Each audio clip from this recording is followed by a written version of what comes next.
चलो ना बढ़िया ना।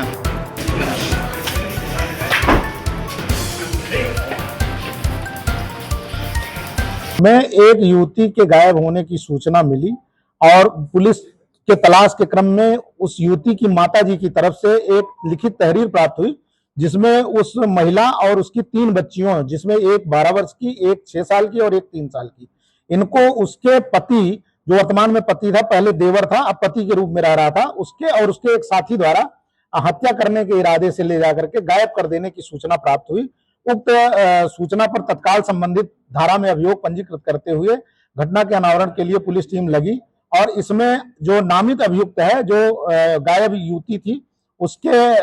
पति, जो कि पहले देवर था, अनिरुद्ध, उसको जब पकड़ा गया तो उसने घटना को करना स्वीकार किया और उसने बताया कि 2018 में उसके भाई संतोष का मर्डर हुआ था,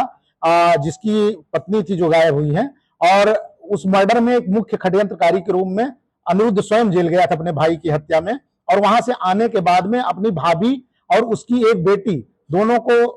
के साथ में रहने लगा, पति पत्नी के रूप में रहने लगे। बाद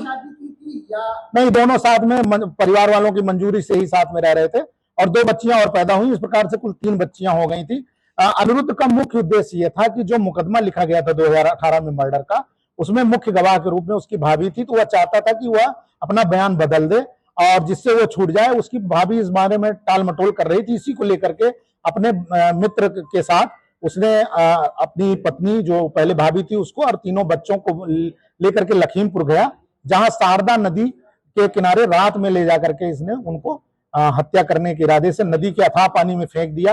और उसके बाद ये वापस चला आया। पुलिस ने इससे जब पूछताछ की है, पूरी घटना कबूल किया है, अपने साथी का नाम बताया है और इसकी निशानदेही पर घटना स्थल के आसपास से बच्चों के कपड़े, जूते भी और उस महिला के भी कपड़े बरामद हुए हैं। 2018 में इसने अपना उद्देश्य जो पहले भी था, इसका जमीन, चूंकि ये 2 भाई हैं तो जमीन हथियाना इसका उद्देश्य था, उसी क्रम में इसने अपने भाई का मर्डर कराया था। और ये वाला जो अपनी पत्नी और बच्चों का अभी इसने जो घटना की है, 3 बच्चे थे, जिसमें एक बेटी पहले वाले भाई से थी और 2 बेटियां इससे पैदा हुई थी। नहीं, ये स्वयं यहाँ आकर हमको कुछ इलेक्ट्रॉनिक एविडेंसेज भी मिले हैं, सीसीटीवी फुटेज भी मिला है, जिससे ये जो घटना बता रहा है करना, उसकी पुष्टि हो रही है। अभी हमें डेड बॉडी नहीं मिली है, उसकी हम तलाश कर रहे हैं।